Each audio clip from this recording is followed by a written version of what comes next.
bonjour. Nous sommes le 18 novembre 2022. Nous sommes dans le site de l'Institut Docteur Angélique, qui est un site belge, et nous avons la joie de recevoir Monseigneur Marian Eleganti, qui est l'évêque émérite de Coire, enfin l'évêque émérite de Coire. Auxiliaire, mais qui, je crois, vous allez vous présenter parce que c'est tout à fait spécial. Vous êtes en fait un moine bénédictin qui avait été abbé, et donc ça c'est particulier hein, de devenir évêque comme ça en Suisse.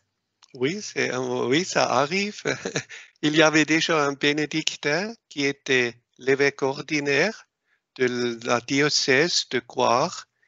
Il s'appela Monseigneur Amadé Grab. Il était aussi un bénédictin du monastère très connu et fameux, lieu de pèlerinage de Einsiedeln. Et moi, je suis un bénédictin missionnaire. Ça veut dire que c'est une branche particulière parmi les bénédictins, assez grande, et on a des monastères dans le monde entier.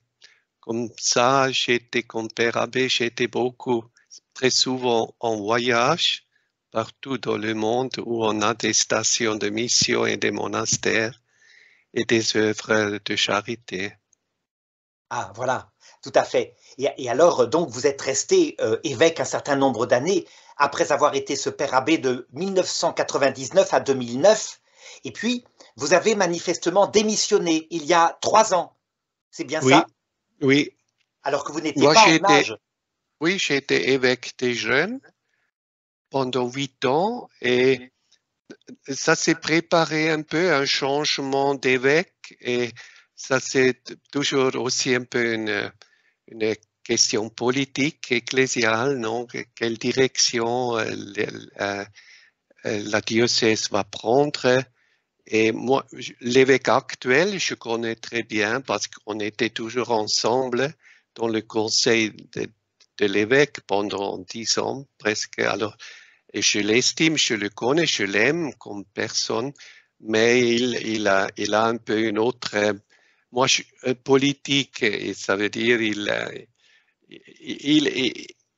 a été nommé comme quelqu'un qui doit faire un peu le pontif, le pont entre l'aile libérale et l'aile conservative dans la diocèse. Et naturellement, comme ça, il a toujours aussi un peu des positions de milieu. Il essaie de parler avec tous, mais moi, je suis trop prononcé, je suis plus prononcé et quelquefois aussi un peu plus pessimiste. Oui, c'est vrai. Et ça, c'est un avantage parce que d'abord, vous n'avez pas la langue de bois. Vous dites ce que vous pensez. Et donc, c'est pour ça que j'ai tenu à vous interviewer et que je vous remercie beaucoup parce que vous avez dit très franchement, hein, vraiment, on peut le dire, hein, et c'est quelque chose qui s'est répandu jusqu'en Belgique, en France, votre avis sur le processus synodal qui a été entrepris par le pape François et qui a été un avis très négatif, hein, je dirais même une mise en garde. Et là, c'est là-dessus que j'aimerais avoir votre avis et que je vous poserai quelques questions, Monseigneur, si vous voulez bien. Oui, il y a des positions hérétiques qui ne sont plus en harmonie avec la doctrine de l'Église, avec la tradition. Et là, je crois, on ne peut pas discuter éternellement et écouter. Il faut aussi dire, non, ça ne va pas, ce n'est pas la foi catholique et ça serait une autre Église. Et ça, c'est problématique. On voit aussi dans ce processus synodal, dans l'Église universelle, surtout en Allemagne, mais aussi dans les autres pays. Et moi, je pense qu'on ne peut pas harmoniser toutes les positions. Et si vous voulez réconcilier toutes les positions, parce qu'il y a des contradictions parmi les positions. Et là, il faut se décider. Il faut aussi, à mon avis, avoir le courage de dire une fois, non, ça c'est vraiment hérétique. L'Église catholique ne peut pas accepter cela. Par exemple, le caractère sacramentel, sacerdotal, hiérarchique évêques. Ça, ce n'est pas à disposition. Maintenant, on a des propositions venant de l'Allemagne qui veulent relativiser l'évêque, le sacerdoce. Ça veut dire l'évêque est aussi une voix parmi les autres qui doit écouter et modérer le processus, mais les laïcs doivent être sur le même niveau comme lui et il faut guider l'Église et décider avec un conseil qui est mixte où sont les évêques et les laïcs, et comme on l'a fait dans le processus synodal en Allemagne, les évêques avaient une voix et à côté un laïc et ils n'ont pas eu une autre voix et ça veut dire on base tout sur le sacerdoce général par le baptême, ça c'est le protestantisme. Oui. Luther, il n'a plus voulu cette structure hiérarchique. Évêque, il a dit, nous sommes tous des rois, des prêtres, les baptisés, le sacerdoce général, il a accepté, mais le sacerdoce qui est communiqué par la succession apostolique et ordination, consécration, et il a abandonné, et ça a eu l'effet qu'après les princes, les ducs, les autorités politiques ont pris le rôle de l'évêque et ils ont décidé ce qu'il faut croire ou ne pas croire. Et ça, c'était une usurpation du ministère de l'évêque par l'autorité politique. Mais l'Église n'a plus eu une hiérarchie. Le protestantisme n'accepte pas, ça a des degrés, mais ce n'est pas une vraie hiérarchie et il n'y a pas une autorité qui peut vraiment décider sur la foi et dire non, ça c'est la foi, ça c'est notre foi, la foi catholique, et ça il faut croire, sinon on n'est plus vraiment en union avec l'Église. Et maintenant, il y a beaucoup des essais et des efforts chez nous aussi, parce que l'argent est administré par les laïcs et ces autorités, ces exponents de ce système d'administration de l'argent qui doivent toujours consentir pour chaque projet, ils doivent donner leur avis, mais aussi s'ils sont d'accord ou pas, sinon ils ne donnent pas l'argent. Et par ce moyen, ils veulent toujours être comme un partenaire, un partnership. Ça veut dire ils n'acceptent pas l'évêque comme une autorité supérieure, mais comme un vis-à-vis, comme un partenaire, et il faut trouver un consentement avec le partenaire. Mais on peut en discuter, mais et ça aboutit à la fin à que l'Église est guidée par des conseils mixtes, des représentants des laïcs et des représentants de la hiérarchie, mais qui doivent se rencontrer sur le même niveau et que l'un n'a pas plus d'autorité que l'autre, mais ça, ce n'est plus la succession des apôtres. La constitution divine de l'Église semble bafouée. Et ce qui est étonnant, c'est que le processus en Allemagne va jusqu'à voter la foi. La foi. C'est-à-dire, oui, le contenu de la foi semble être passé au vote un peu comme dans les assemblées générales qu'on voyait dans les années 68 ou dans le trotskisme. Il s'est passé cela. Oui, oui, c'est ça. Et naturellement, l'évêque, il est le successeur des apôtres et il a une autorité apostolique de garder l'unité de foi, mais aussi de pouvoir décider finalement avec autorité. Et ça, c'est en tout cas l'enseignement du Vatican II, le Vatican II, il s'est prononcé beaucoup sur le ministère de l'évêque, aussi pour créer un peu un équilibre au pape qui a été le Vatican I, l'infaillibilité de la pape, la primauté du pape, et c'est comme ça, on a voulu aussi créer un équilibre, que aussi l'évêque est très important et ça, on peut observer toujours plus qu'on parle.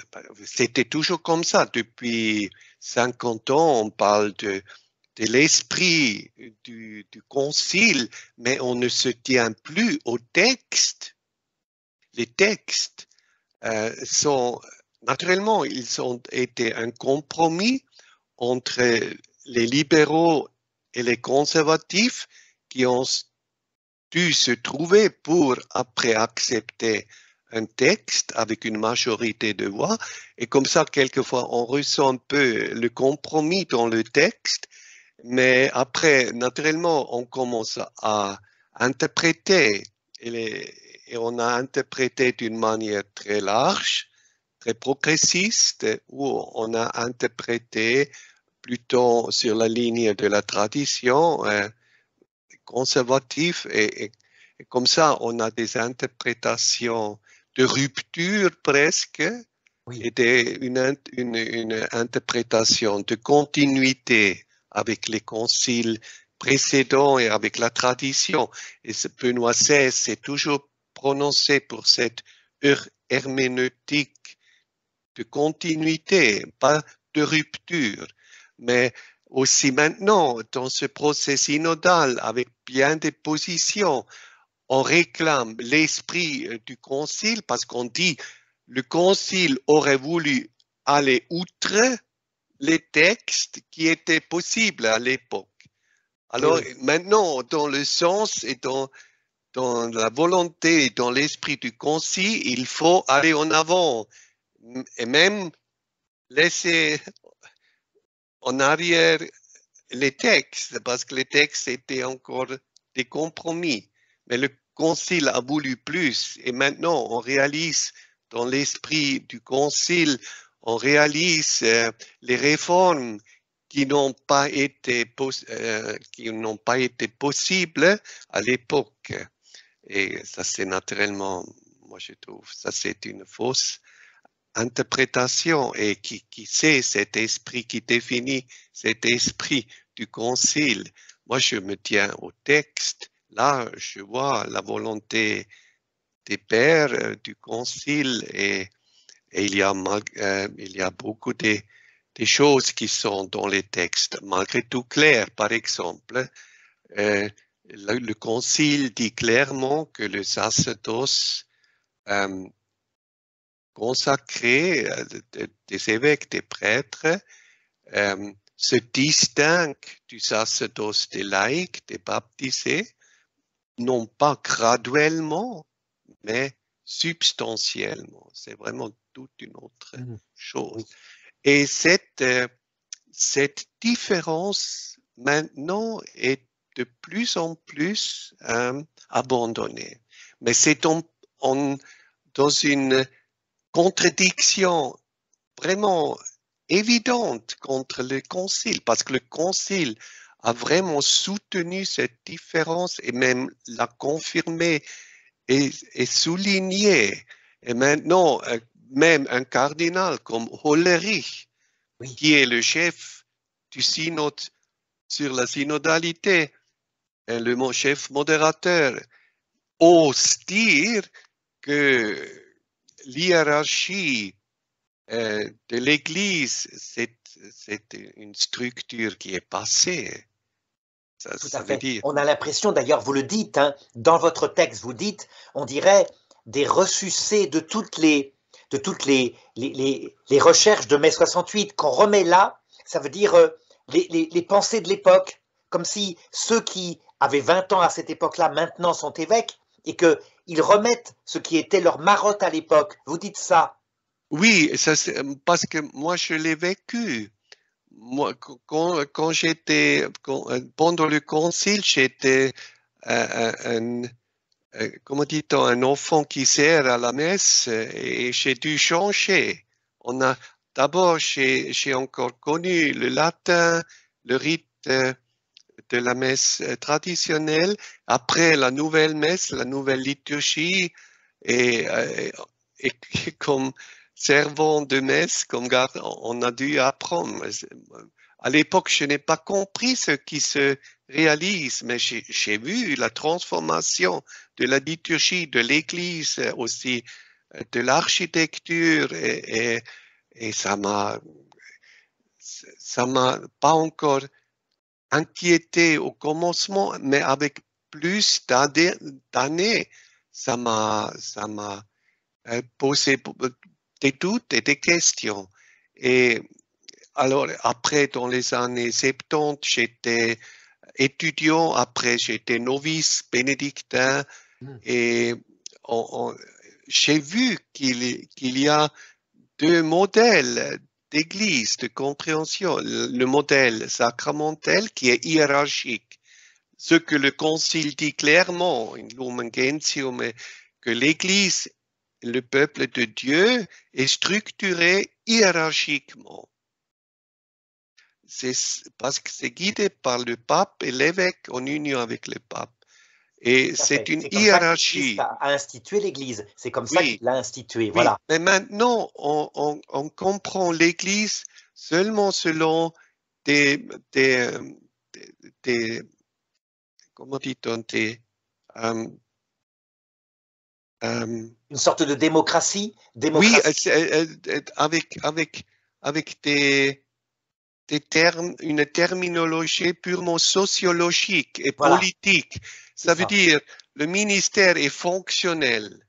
Oui. Le peuple de Dieu est démocratique, des égales parmi des égales. Il n'y a pas de hiérarchie. Et il y a seulement des fonctions. Alors aussi une femme peut prendre cette fonction si on veut. Si elle a des dons intellectuels, si elle a la formation professionnelle, si elle est charmante et elle peut parler, alors elle peut aussi être un prêtre ou un évêque. Mais ça, c'est sociologiquement. Naturellement, des fonctions sont volatiles. C'est égal qui prend la fonction. Mais la représentation, ça, ce n'est pas volatile. Si le prêtre doit représenter le sacerdoce du Christ, époux de l'Église, alors il faut voir l'époux à l'autel, pas l'épouse. Tout à fait. Et là, le corps de l'homme et de la femme et la manière comme le rôle, c'est un symbolisme inhérent, un symbolisme ontologique que la femme représente l'épouse, la création en rapport avec le Créateur, l'Église épouse en relation avec le Christ, tête, chef de l'Église, époux, et ça c'est un symbolisme très profond qu'on voit dans toute la mariologie. Avec la mariologie, la Mère de Dieu, elle exprime tout ce que l'Église incarne, mais elle le fait comme femme parce qu'elle est vierge, mère, épouse de l'Esprit Saint de Dieu. Et l'homme, l'homme prêtre, il est aussi un symbole sacramentel, un signe, mais aussi une réalité que lui, l'époux vit et rencontre l'épouse. Et ça, c'est très beau, c'est très mystique. Oui, mais si on le regarde d'une manière purement séculière, fonctionnelle, sociologique, on ne voit plus, le mystère de l'Église.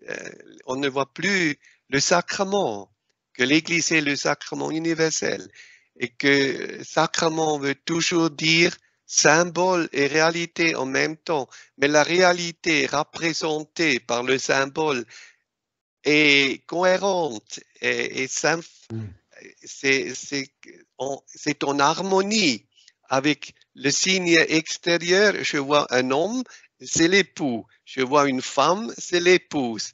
Je vois le vin qui est la représentation du sang du Christ. Je ne vois pas du lait qui est blanc, mais je vois du vin qui est capable de représenter le sang du Christ parce que c'est le sang du Christ transformé. Alors c'est la réalité, mais aussi visiblement un symbole qui est en harmonie avec l'intérieur, la réalité intérieure qu'elle symbolise. Et ça, il ne faut pas différer. Et c'est difficile de toujours regarder une femme à l'autel, la femme qui représente l'épouse, l'Église, mais de penser c'est le Christ, l'époux, qui est là et qui dit ceci est mon corps.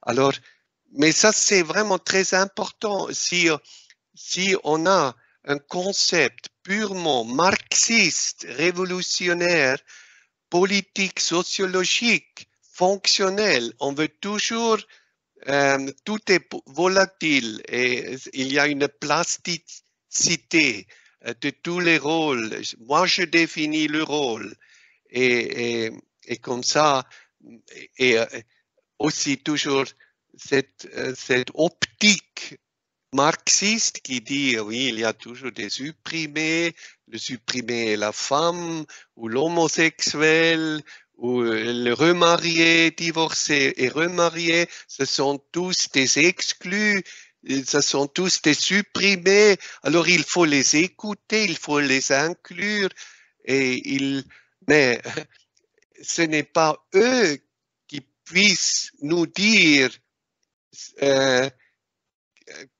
ce que c'est la révélation ou la vérité que le Christ nous a donnée, par exemple, sur le mariage, c'est révélé. Oui. Naturellement, On un voit divorcé, remarié, il me dira, il faut changer la doctrine de l'Église, mais on ne peut pas changer l'enseignement du Christ, qui était totalement contre le divorcement et qui était clairement pour l'indissolubilité du mariage sacramentel valable. Et là, le pape, un synode n'a pas la liberté.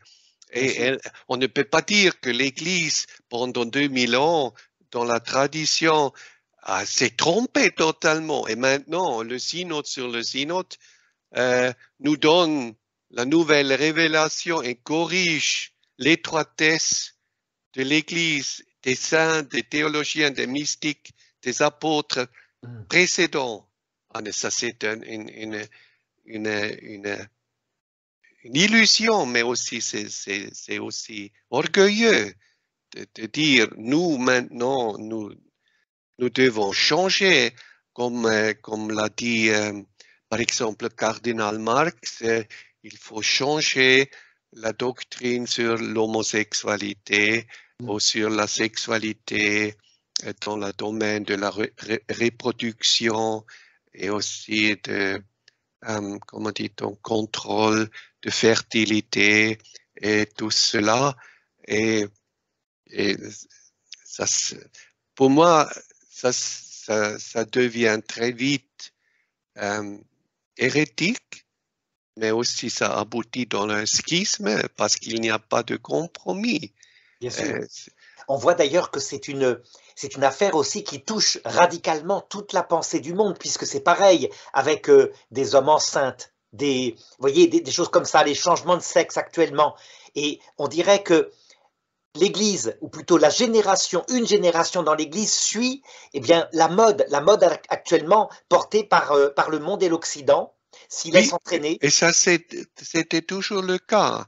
Et là, l'Église était toujours un point de référence, quelquefois aussi la dernière Bastille contre ces modes du temps. Et Et maintenant, on a une totale confusion dans la société mondaine. On pense, moi, je me sens comme un homme ou je me sens comme une femme, malgré que je suis clairement un homme biologiquement, je suis XY dans toutes mes cellules, dans toutes mes, dans dans mes chromosomes. On ne peut pas changer cela. Le changement, c'est seulement phénoménologiquement. Je m'habille comme une femme ou je subis des opérations qui sont très douloureuses et qui te font souffrir pendant toute la vie parce que alors ça c'est incroyable, c'est une mutilisation du corps et, et après, mais malgré tout, j'ai seulement changer le phénomène, mais je ne peux pas changer l'ontologie de mon physique et de mon héritage chromosomatique. Je suis un homme XY ou bien XX dans toutes les cellules et ça c'est binaire dans, dans toute la création et des fautes de reproduction et des maladies, il y en a eu toujours, mais c'est un pourcentage très, très, très petit et ça ne peut pas être normatif. Normatif, c'est que nous sommes hommes et femmes, aussi les animaux, il faut toujours un œuf du femelle, une semence du mâle, et comme ça, il y a la reproduction. Et ça restera en toute éternité comme ça. On voit qu'il y a une analogie puisque cette loi que le Créateur a mis, là, biologique, la loi de la foi, parce que l'Église est une œuvre de Dieu, sinon si elle est une œuvre humaine, elle n'a pas de valeur. Eh bien, dans les deux cas, on voit des hommes qui voudraient se départir de cette constitution divine et de la nature et de l'Église. C'est un peu analogue. Ça veut dire c'est clair, et ça veut dire, ça pose des limites à l'écoute. Naturellement, je parle avec eux et j'essaie de leur communiquer une compréhension plus profonde de leur propre être. L'Église est toujours celle qui enseigne aussi. Et ce n'est pas seulement l'Église qui écoute. Et écouter, ce ne veut pas dire que l'Église doit consentir à toute opinion et jusqu'à la thèse que la réalité séculière, mondaine, avec toute l'homosexualité pratiquée, avec la gender fluidity, avec tous ces phénomènes qui expriment aussi une confusion, que l'Église doit consentir et que c'est une source de révélation par laquelle l'Esprit Saint parle à l'Église. Ça, c'est totalement faux parce que nous avons la révélation, nous avons la vérité. Dieu a créé l'homme, homme comme homme et femme. Il l'a créé, c'est clairement dit. Et c'est aussi ce qu'on voit, toutes les sciences anthropologiques voient beaucoup de différences entre hommes et femmes, jusque dans le cerveau, le fonctionnement des cerveaux et aussi les hormones. Il y a des différences et des différences. Et ça veut aussi, ça a aussi un impact sur le rôle que nous jouons, ce que nous pouvons, ce que nous ne pouvons pas. Je ne peux pas enfanter un bébé, je ne peux pas être enceinte.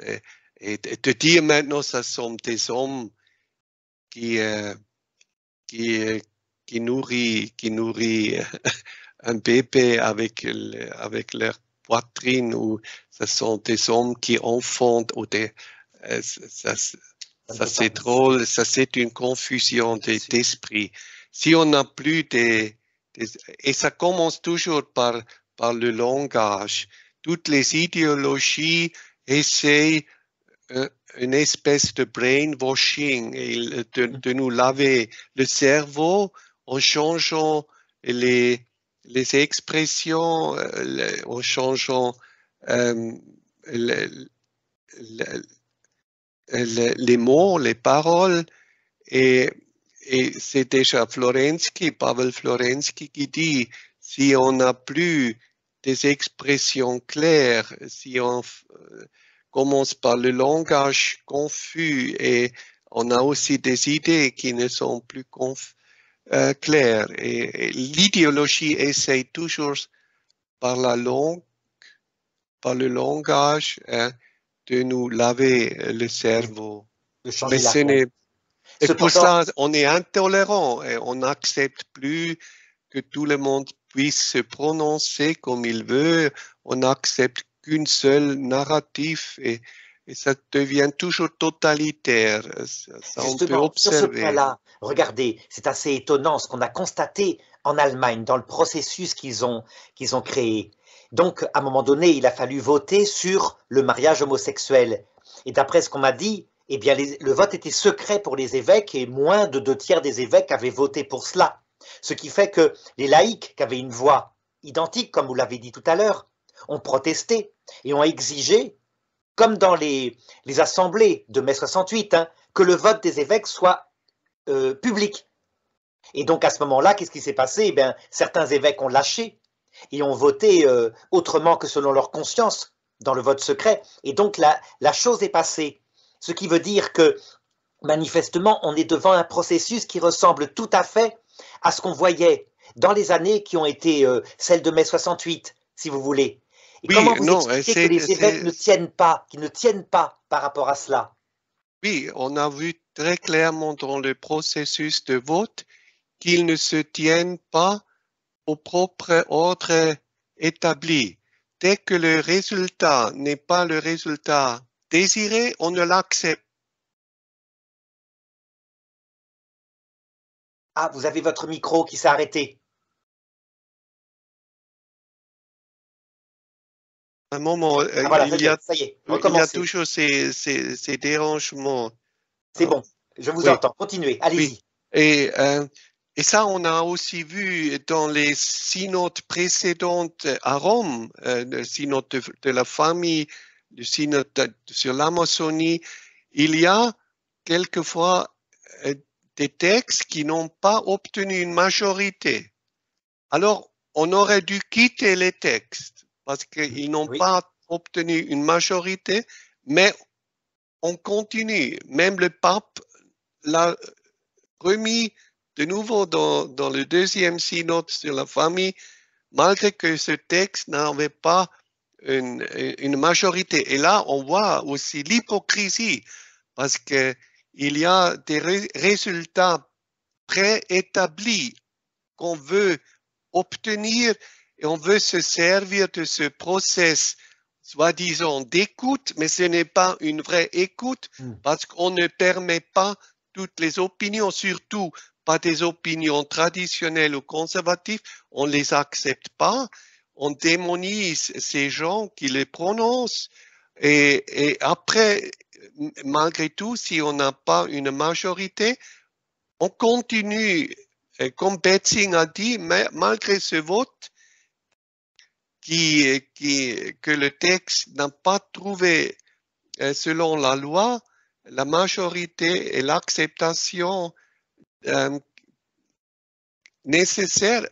Betzing a dit, malgré tout, on prend ce texte et on le porte à Rome.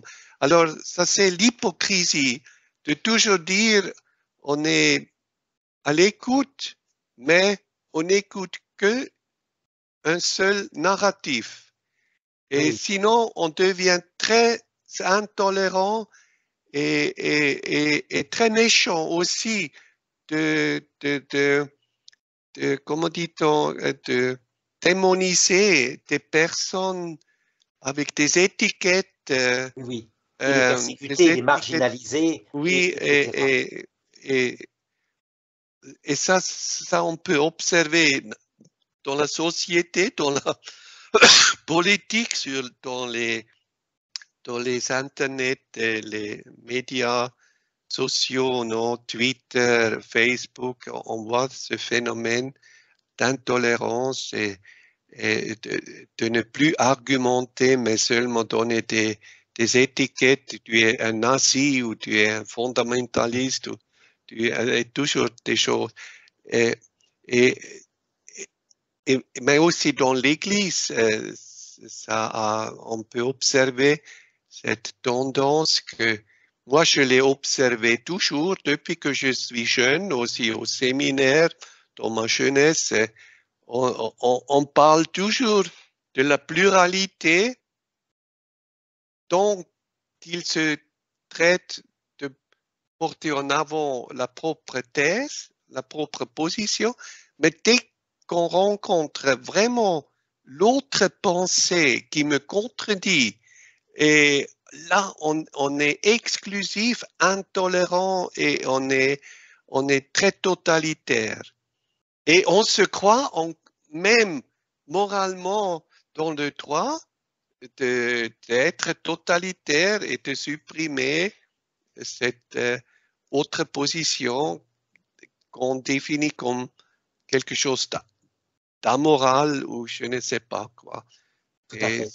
Monseigneur Léonard, l'archevêque, l'ancien archevêque de Bruxelles, dit c'est un phénomène générationnel. Ça veut dire que pour lui, c'est presque un phénomène biologique d'une génération particulière qui donc passe, qui maintenant a à peu près 75 ans, justement, génération d'évêques, souvent en fin de mandat, mais qui mettent en avant ces idées-là. Qu'en pensez-vous? Est-ce que ça veut dire que les jeunes, la génération d'après, est dans une toute autre problématique? Oui, je crois le postmodernisme, d'abord on a eu l'existentialisme, comme Sartre qui dit, moi je me crée moi-même, je peux me modeler comme je veux, il n'y a pas une vérité, une loi divine ou une ontologie qui m'est donnée, que je me suis donné, je me suis pas donné, je me forme à ma manière. Moi, je suis comme un petit Dieu qui me forme. Et il n'y a pas de vérité, pas de nature, il n'y a pas de nature de l'homme-femme, et comme ça. Alors, on a détruit toute l'objectivité, la vérité, et on n'a plus cherché l'objectivité ou la vérité parce qu'on a dit tout est relatif, tout dépend de la perspective. Et alors, il faut le pluralisme, il faut la liberté, chacun a sa propre vérité. Et comme ça, j'observe que maintenant, il n'y a que le sentiment et l'humour de l'individu qui domine. Ça veut dire, oui. Moi, je me sens blessé. Si tu dis cela, alors je suis déjà disqualifié parce qu'ils se sont blessés. Oui, il ne me dit pas pourquoi je n'ai pas raison. Il ne me donne pas un argument. Il dit je me sens très mal si tu parles comme ça. Oui. Alors on ne veut plus l'objectivité. C'est l'émotion et l'état intérieur qui domine et qui seront absolus. À l'université, il faut épargner. Il y a des espèces d'épargne où on ne peut plus parler ouvertement de toutes choses. Oui. Parce que quelqu'un pourrait se sentir blessé ou discriminé. Et comme ça, il n'y a plus la vérité. Et l'effort de l'objectivité qui est d'accord à dire ou à écouter aussi contre la propre émotionnalité. La vérité est vraie, même si elle me fait mal, mais elle est vraie, elle me rend libre. Mais c'est une douleur qui est favorable, qui me rend libre. Mais si on n'accepte plus cette transcendance de soi-même, parce que la vérité est plus grande que moi, et aussi dans la doctrine de l'Église, il faut se transcendre. Et la vérité que Dieu nous a révélée nous porte à la liberté, mais nous demande de nous oublier, de nous surpasser nous-mêmes. Et ce n'est pas notre émotion qui est la vérité ou qui est décisive. Moi, je dois aimer même les ennemis. Ça, ce n'est pas une émotion, c'est une attitude de miséricorde, de prière, de pardon. Et ça, c'est l'amour de l'ennemi. Alors, si mon émotion est la vérité, l'absolu, je ne peux plus réaliser l'évangile. Et maintenant, c'est seulement cette subjectivité émotionnelle. Si la chaise dit je suis une table parce que je me sens comme une table et maintenant je veux être traité comme une table qu'on mange sur la chaise et pas sur la table. Oui. Et parce que la chaise dit je me sens comme une table. Ça veut dire alors on devient malade, on devient fou à la fin, il faut le dire ouvertement. Et ça sont vraiment un désordre mental qui se réalise. Et maintenant, on a des phénomènes vraiment très pathologiques. L'autre jour, j'ai vu que quelqu'un, il est amoureux de l'objet, il dort avec un modèle d'avion, il dort dans le lit comme avec une personne. Et ça va toujours plus loin. Et ça se présente comme normal. Ça se présente comme normal. Monseigneur, comment ça se fait que les évêques qui sont gardiens de la vérité, que le Seigneur établit avec un serment de défendre la foi, comment ça se fait qu'une quantité d'évêques occidentaux, et ce n'est pas le cas en Afrique, mais ici en Occident, ont tellement justement suivi cette espèce de mode, qui n'ont pas été défenseurs de la foi, que le pape Benoît XVI le disait d'ailleurs, il disait « Nous n'avons pas assez défendu la morale, mais nous n'avons pas assez défendu la foi ». Oui, je crois qu'il faut être prêt à recevoir des coups, à être méprisé.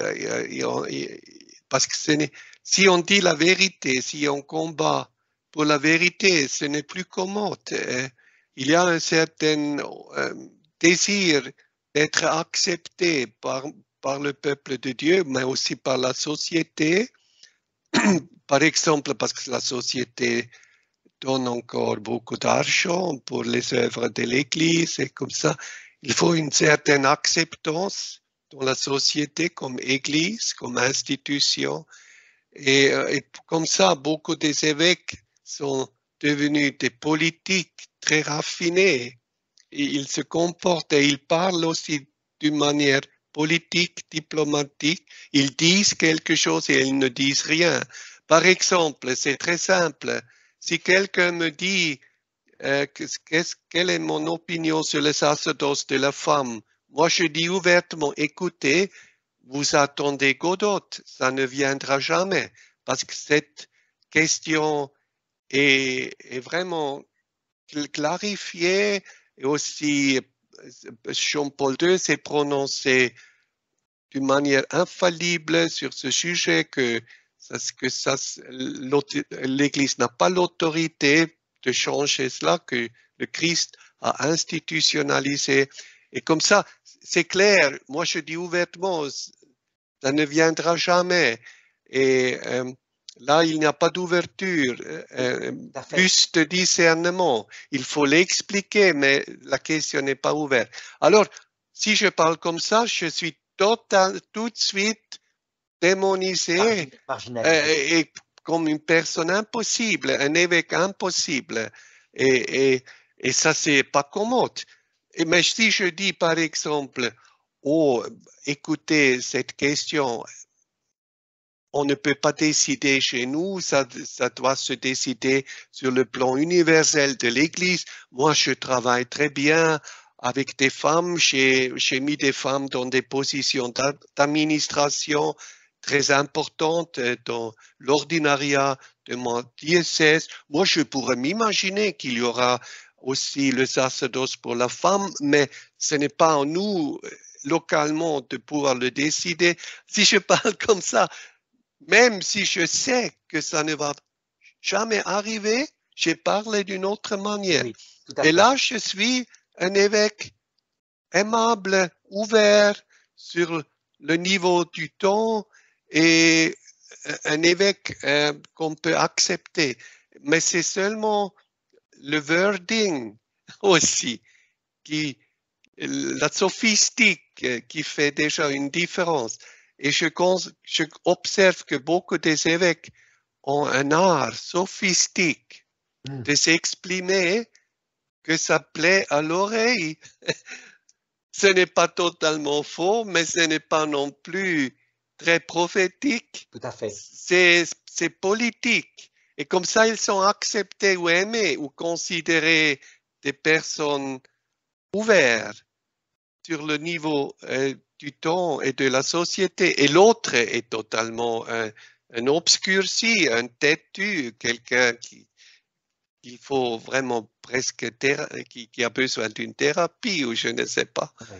Voilà. On voit que ce n'est pas nouveau, puisque après le concile de Nicée, il y a eu le même phénomène avec les évêques qui suivaient l'empereur d'Orient quand il était arien.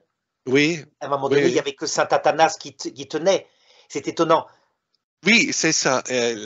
C'est pour cela que j'ai toujours dit que c'est très important d'étudier l'histoire de l'Église parce que ça te rend libre vis-à-vis des modes du propre siècle et de la propre génération. Et on voit que ce sont toujours les mêmes questions hérétiques aussi qui apparaissent et comme je l'ai dit dans mon article, on le met dans de nouvelles bouteilles, mais on met une autre étiquette et inclusivité, égalité, et comme ça semble très gentil, très nouveau, mais ce n'est rien de nouveau. Moi, toutes ces choses qu'on demande maintenant dans le processus synodal, toutes ces postulats, j'entends depuis 50 ans. Bien sûr, c'est les idées d'il y a 50 ans. D'ailleurs, Monseigneur Coppola, le nonce apostolique en Belgique, lui, il raisonne comme vous. Il dit, la crise a été probablement très forte là où l'Église est payée par les États. Donc Belgique, Allemagne, Suisse. Oui, parce que là, la politique et l'esprit séculier a une influence énorme et l'argent a besoin de l'acceptation par la société, sinon la société ne paye plus. Et si l'Église prend des positions qui contredisent totalement les positions de la société dit pourquoi je paye à cette institution. Et comme ça, les représentants de ces structures, les fonctionnaires, sont dans leur manière de penser très sécularisés et très politiques et très fonctionnels. Et ils cherchent l'acceptation de la propre institution dans la société et parmi les politiques. Mais ça, ce n'est pas notre tâche. L'Église est prophétique et l'esprit du monde et l'esprit de Dieu, il y a une ennemité entre les deux esprits. Et alors là, une dernière question qui serait très intéressante, c'est, on voit bien l'intention du pape François, il le dit, lui, c'est parce qu'il veut procéder par mode de débat. Et à la fin, il tranche. Et c'est vrai, on était un peu paniqué dans le synode d'Amazonie, et c'est vrai qu'il a tranché, ça a été à peu près raisonnable. Et donc, pensez-vous que cette méthode qu'il utilise, eh bien, justement, ce n'est pas ça qui provoque la remontée de cette église un peu libérale, là, qui d'ailleurs est très déçue, parce que quand le pape François prend les décisions, ça ne va pas du tout dans le sens qu'ils auraient espéré. Oui. Je crois que le pape a aussi personnellement des positions plutôt libérales et des positions un peu fausses, je crois. Mais il le cache, il laisse toujours parler des autres qui font beaucoup de comment dit-on, de désordre, qui mixent toutes les cartes et après le pape doit gérer un peu.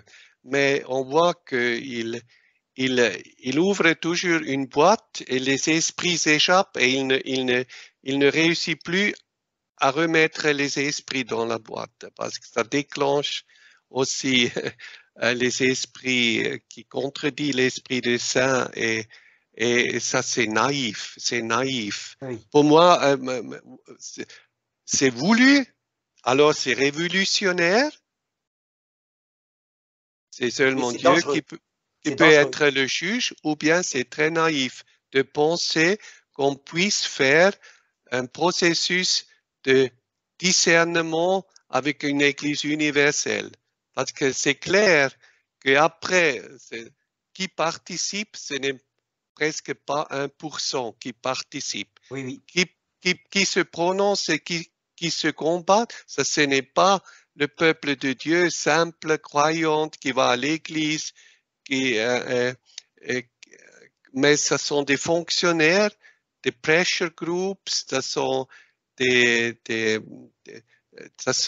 personnes par derrière qui poussent en avant leur propre agenda pour changer l'Église catholique et sa doctrine traditionnelle. Ça, c'est un processus révolutionnaire. Et on a vu pour toutes les synodes, moi j'ai déjà vu toujours avant la synode où le train va aboutir. On a déjà su quel est le but de cette synode qui ne le dit pas ouvertement, mais si on a regardé de près, si on a eu des informations un peu de fond, on a su que c'est seulement un instrument pour porter en avant, par exemple, cet effort de changer le célibat, qu'il y aura aussi des prêtres mariés. Ça, on a voulu dans le synode d'Amazonie, dans l'Amazonie comme un modèle où il y a aussi des prêtres mariés. Mais malheureusement, le livre du cardinal Sarah et de Benoît XVI, malgré tout, c'était vraiment une intervention, je crois, de Dieu. Justement, c'est ça qui est intéressant. A hésité après. Voilà. On voit bien que la protection du Saint-Esprit fait qu'il empêchera, parce que notre Église est fondée sur le Saint-Esprit, il empêchera que sorte, je veux dire, si le pape avait vraiment l'intention, par exemple, d'autoriser l'ordination des femmes, ce qui est impossible, puisque c'est définitivement fixé par le dogme. Les femmes, l'Église n'a pas le pouvoir. Oui, là, je ne crois pas que François, il s'est aussi déjà prononcé. Il a dit cette affaire est clue et il n'y a plus d'ouverture là. Là, il a dit très clairement que Jean-Paul II comment dit-on, a fermé cette boîte. Là, je ne crois pas que… Même pour le reste, ça veut dire que s'il faisait une bêtise, on a vu dans l'histoire de l'Église, à chaque fois, eh bien, Dieu rappelait le pape à lui et un autre était élu. Oui, on espère qu'il a aussi une assistance finalement par le Christ, le chef de l'Église, et qu'il ne donne pas un consentement final à une position hérétique qui serait vraiment une… C'est même certain à cause de la protection du Christ. Oui, là il faut vraiment prier, avoir confiance, mais malgré tout, il a créé beaucoup de confusion en laissant tous les esprits libres et en attendant si longtemps à ne pas corriger, non? À ne pas, parce que c'est déjà maintenant évident que ça ne peut pas être accepté par l'Église universelle. Et il faudrait le dire, et quelquefois peut-être il faudrait aussi une fois déposer un évêque, pas parce qu'il n'est pas d'accord avec la vaccination comme on l'a fait à Costa Rica. Oui, mais à cause de la foi. Oui, mais à cause, si un évêque ou même un cardinal prend des positions qui sont évidemment hérétiques, et là, il faudrait vraiment dire, là, on ne peut pas aller plus loin. On voit bien que l'Église est vraiment secouée par les abus sexuels, donc là-dessus, elle prend les mesures, mais sur les abus de la foi, contre la foi par nos propres évêques, on dirait qu'elle n'agit pas. Oui, ça c'est vrai. Ça c'est vrai. Et ça c'est une faiblesse de ce pontificat, selon mon opinion. Une grande faiblesse ou une fausse méthode parce que je ne peux pas permettre que le corps du Christ est déchiré, totalement déchiré, et que les croyants sont tellement confus et que des hérétiques se font comment dit-on, des espérances qui n'ont pas de fondement parce que ou bien l'Église devient une deuxième variation de l'Église protestante, comme le pape l'a dit. On a déjà une Église protestante en Allemagne, on n'a pas besoin d'une copie, d'une mauvaise copie. Mais quelquefois, il dit ces choses, mais il agit d'une manière qui n'est pas cohérente. Oui, c'est vrai, c'est vrai.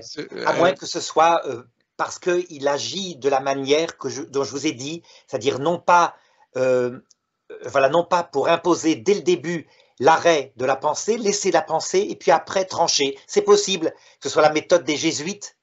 Oui, mais moi je trouve, oui, comme médecin, moi je ne permets pas que la fièvre s'épanouisse toujours plus parce que c'est un danger pour le corps. Je dois intervenir si j'ai la diagnose claire qu'il y a une infection. Comme médecin, je prends des mesures pour limiter et supprimer cette infection qui peut devenir toujours plus dangereuse pour tout le corps. Et dans l'Église, il faut aussi le faire de cette manière. Si on est médecin et on voit que ces idées hérétiques causent vraiment une infection profonde du corps mystique du Christ, avec le danger d'un nouveau schisme même. Alors, on ne peut pas attendre que la maladie s'installe et s'épanouit toujours plus jusqu'à ce que le patient est moribond à la fin, vraiment dans un grand danger. Là, je ne comprends pas qu'on permet cela. Monseigneur, est-ce que vous avez quelque chose à ajouter? Parce que là, on a traité à peu près de tout, je crois, mais je vous laisse maintenant conclure si vous voulez. Oui, je crois il faut vraiment être très humble, personnellement, l'humilité en face de Dieu, le respect vis-à-vis de chaque conscience, mais aussi le courage de se prononcer et d'agir selon la conscience, coûte qu'il coûte, sans regarder les personnes,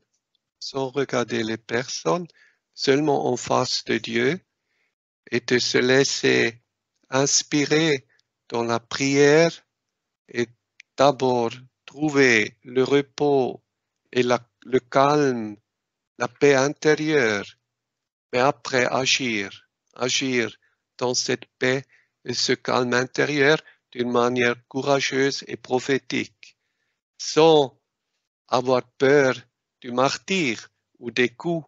De la mort sociale, éventuellement. Oui. Tout à fait.